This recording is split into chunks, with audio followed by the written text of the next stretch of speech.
¿Cómo ve la situación? Con esperanza, Edgardo, es que el problema es este nuestro, ¿no? Que generalmente tendemos a ver las cosas solo en lo negativo, pero tenemos que ver lo positivo y verlo esto como una oportunidad, aunque parezca una locura, pero hay que verlo como una oportunidad. El Señor se está valiendo de esto para que nosotros probemos de qué madera estamos hechos, de qué materia estamos hechos. Nosotros pensamos, Dios nos prueba. Realmente no es ese el sentido de esto. Creo, Edgardo, que esto debería ser una oportunidad para que revisemos dónde está lo esencial, qué es lo fundamental, cuáles son los valores que hemos perdido y que volvamos a las cosas que son estrictamente necesarias y que realmente son importantes. En la escala de valores, en esa pirámide de valores, este mundo ha tenido que doblegarse, ha tenido que entender que es frágil, que es débil y que necesita volver a lo básico. La familia, el cuidado y el respeto por los demás, la búsqueda de la dignidad de todos, sobre todo la solidaridad y la fraternidad. Esto lo vamos a vencer, porque seguramente lo vamos a vencer en la medida en la que todos seamos corresponsables. O sea, que todos entendamos que todos tenemos una parte en esto y tenemos que cumplir bien nuestra función. Como ya sabe usted, padre, que en tiempos de crisis pues hay opiniones y opiniones, eh, pues está la versión de que esto es un castigo divino. ¿Qué le diría usted a una persona que piensa eso? Sencillamente que Dios no castiga, Dios corrige, Edgardo. Un papá corrige a sus hijos porque los quiere mejores, ¿no? Si los castiga, está viendo entonces al daño que se le ha hecho a él. Él, el papá, ha sido el que ha sido ofendido, maltratado, entonces por eso me vengo y castigo. Dios no castiga, Dios es padre. Nos enseñó el Señor Jesús a llamarle Abba, a decirle papá. Pero fíjense que el sentido, de hecho, bíblico de eso, de decirle Abba, es decirle Abba, es decirle papá, ¿qué es lo que quieres? Es como cuando, no sé si usted se recordará, nosotros que ya tenemos algunos años, ¿verdad? Cuando le enseñaban a uno ¿qué manda?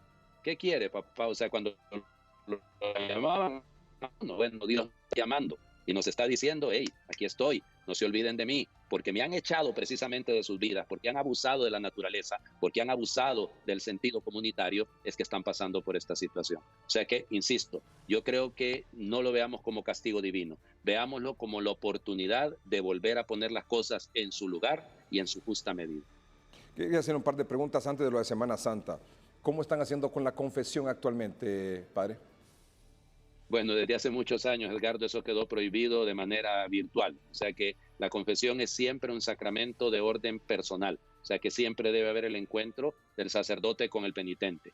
¿Qué es lo que estamos haciendo? Volver a lo esencial. En el catecismo, y el Papa lo dijo hace un par de semanas después de una Santa Misa ahí en Santa Marta, él dijo claramente, recuerden que en caso de que no haya posibilidad de acercarse a un sacerdote para confesarse, lo fundamental es el arrepentimiento profundo, la voluntad de no volver a pecar y además el compromiso de confesarse la primera vez y la próxima vez que usted tenga la posibilidad de hacerlo. Entonces, ¿qué es lo que estamos haciendo? Precisamente eso, llamándonos a todos a la penitencia, llamándonos todos a buscar el perdón de Dios con una conciencia clara de las faltas que hemos cometido, pedir su perdón, porque cuando hay arrepentimiento total, claro que viene el perdón de Dios, y luego prometer que la próxima vez, la primera vez que tengamos la oportunidad, nos vamos a acercar al sacramento de la reconciliación.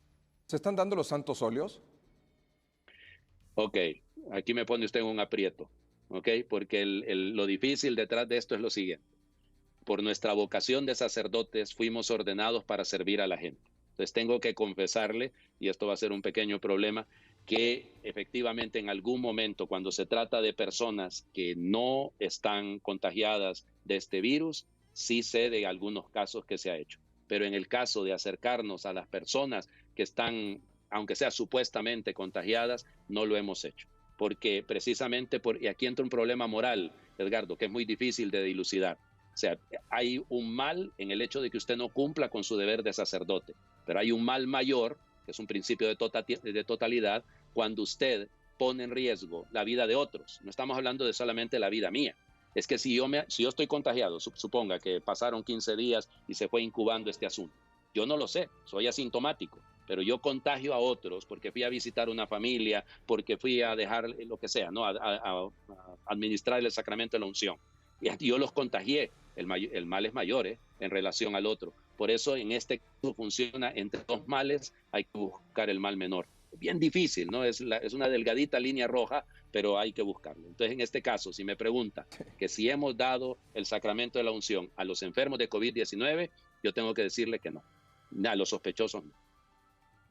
Complicado, ¿verdad? Sí, Sí, Edgardo, piénselo, es lo mismo en cualquier profesión. claro, Usted mismo lo está sintiendo, usted lo está sufriendo, claro. porque ustedes están también limitados en la manera de desarrollar su función periodística como lo han hecho siempre. Entonces, todos tenemos que acomodarnos a la situación que estamos viviendo y responder de la mejor manera posible. ¿Cómo estamos respondiendo? Y se lo digo con toda franqueza, con la caridad.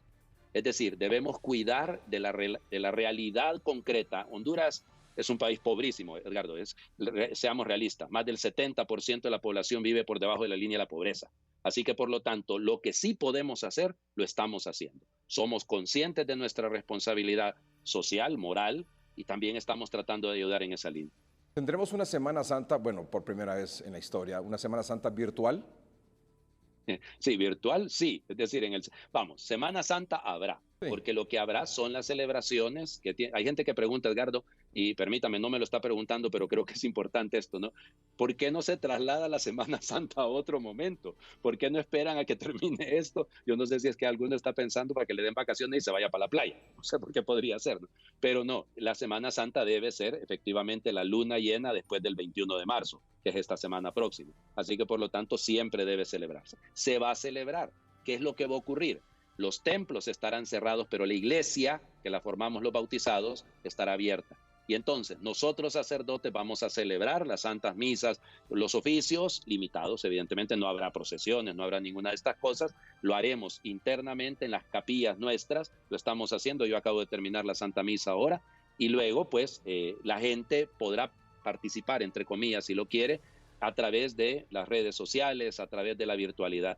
Bendita virtualidad, que sirve, como dice la gente, el Internet es el más grande basurero, ¿no? Pero también es la más grande biblioteca de la historia. Entonces, podemos usarlo, usémoslo para el bien. Ahorita estoy comunicándome con usted de esta manera y ya ve que tenemos una interacción que no está mala, creo. Sí. Eh, ¿Las ceremonias serán a puerta cerrada? O sea, solo con el párroco de la iglesia. Sí, a ver, en mi caso, por ejemplo, le cuento eso para que vea las modalidades, ¿no? En mi caso, en esta casa cural, vivimos 3 sacerdotes y además, exactamente cruzando el garaje, hay un convento de religiosas que hacen parte de la misma casa. Entonces, ahí hay 3 religiosas. Con ellas estamos celebrando con las debidas medidas, la distancia y todo en el templo, porque el templo me queda cruzando a 10 pasos, Ricardo. Entonces no tengo el problema de tener que trasladarme. Si me tuviera que trasladar, infringo la ley y no lo estoy haciendo. O sea, estoy dentro de mi mismo territorio, no me estoy moviendo fuera. No hay fieles, no hay gente que venga para la Santa Misa, para ninguno de los oficios, para ninguna cosa, y estamos transmitiendo solamente entre nosotros, a puertas cerradas. Como le digo, los templos están cerrados, pero la iglesia está abierta. El corazón de todos está abierto. O sea, sí va a ser toda la semana. Toda la semana, Edgardo, sí, completamente. Le cuento que el 19 de marzo la Santa Sede, la Congregación para los Ritos y la Disciplina de los Sacramentos, mandó un comunicado, digamos, un mensaje en el que nos dejaba claros cuáles eran las cosas que se iban a hacer y cómo se iban a hacer. Luego, unos días después, mandó otro comunicado para reiterar y subrayar las maneras como se va a celebrar. Por ejemplo, le pongo un ejemplo rapidito, ¿no? El Domingo de Ramos, no habrá procesiones. Entonces, hay 3 maneras de hacer la bendición de los ramos. Una con esa procesión larga que normalmente usted conoce y hemos visto en la televisión o hemos participado. Otra, la procesión desde la entrada del templo. Y la otra, la bendición simple frente al altar de los ramos. Eso es lo que se va a hacer, nada más. Y luego se hará la ceremonia. Por ejemplo, el Jueves Santo no va a haber lavatorio de los pies, que de todas maneras será opcional. Pero en este caso se ha suprimido completamente, porque ¿de dónde saca usted 12 personas si normalmente para cumplir la ley no tenemos que estar ni siquiera más de 10? Entonces, por eso es que no se van a hacer algunos ritos, algunos gestos, pero el resto sí. Y la otra cosa que me parece que es sumamente importante, hemos hecho de conocimiento para todo mundo un material para que se celebren estas ceremonias, si lo quiere, en la casa. Edgardo, vamos a volver a los primeros siglos. O sea, en los primeros siglos, ¿qué era lo que ocurría? Ocurría lo que se llama los domus ecclesiae, las casas de la iglesia. Era la iglesia doméstica, se reunían en familias. Bueno, entonces eso es lo que estamos haciendo. A lo largo de estos días hemos venido potenciando la celebración de, qué sé yo, del Santo Rosario, de la lectura de la palabra de Dios, de la meditación, de la formación catequética de los padres a los hijos, lo hemos hecho a lo largo de estos días. Entonces, ellos tienen ya en su poder, hemos nosotros transmitiendo, nuestros medios estarán transmitiendo, ya el señor cardenal de hecho hoy dio a conocer los horarios, pero el resto de las parroquias, todas las parroquias, vamos a tener también una transmisión virtual. ¿Qué mensaje nos deja esta noche, padre? Vuelvo a insistirles, miren, yo creo que tenemos que ser en esto, Edgardo, doblemente algo. Primero, prudentes y responsables. O sea, aquí es donde está el problema. La historia nos prueba, yo soy historiador, entonces tengo que hablarle de lo que yo sé de la historia. Cómo se venció la peste negra, cómo se venció la peste bubónica, cómo se venció la gripe española, la de inicios del siglo pasado. Se venció con aislamiento. O sea, la mejor manera, mientras no haya una vacuna, mientras no haya una cura, si lo quiere, ojalá la hubiese, tenemos que aislarnos. Y entonces aquí entra la corresponsabilidad. Alguno dice, sí, pero es que yo tengo que salir por necesidad. Ok, pero usted lo ha visto el día de hoy. Andaba tantísima gente en la calle y solamente le correspondía, claro que eran 4 finales de número de tarjetas de identidad. Eran como los últimos días que fueron 3. Pero igual, el problema es que si usted no tiene necesidad, no sale. Si va a salir, efectivamente va a hacer eso que tiene que hacer y regresa a su casa. Y al regresar a su casa, como dice una de las bromas que estamos haciendo ahora, ¿no? Antes nos bañábamos para salir de la casa, ahora nos bañamos para entrar a la casa. Y entonces tenemos que despojarnos de los vestidos que andamos, picarnos de alguna manera, lavarnos, y utilizar el gel y todo este montón de cosas, lavarnos las manos cuantas veces sea necesario. Eso es prudencia y eso es corresponsabilidad. Y más aún, Edgardo, ir con el primer mandamiento de la ley de Dios. El primer mandamiento de la ley de Dios dice, amarás a tu Dios, ¿ya?, sobre todas las cosas, y a tu prójimo como a ti mismo. Y pone primero al prójimo antes de a ti mismo. Entonces yo tengo que pensar en los de mi casa. Si yo voy a salir, tengo que pensar en el sacerdote que está aquí, tengo que pensar en las hermanas que están acá. No puedo salir de manera... Y por último, Edgardo, un mensaje que queremos dejarles a todos. Miren, Cristo ha muerto por todos. La muerte de Cristo es la única necesaria para salvar. Así que seamos conscientes de esto. Gracias a Dios, y perdóneme, aparte de los 42 que han sido reportados contagiados el día de hoy, qué lindo fue y qué gratificante fue, perdóneme, escuchar que no murió ninguno. Al menos no ha sido reportado ninguno. Entonces, esto es esperanza. Llenémonos de la esperanza del resucitado. Detrás de la cruz hay esperanza. La cruz es signo de esperanza. Así que, como lo digo yo y lo acostumbro a decir, el 14 de febrero no es el día del amor y la amistad, Edgardo. En este año va a ser el 10 de abril, el Viernes Santo.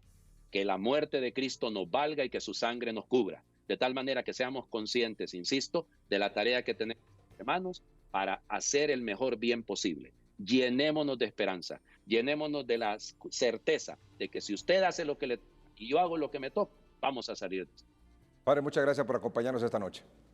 A la orden, Edgardo. Un abrazo desde la distancia.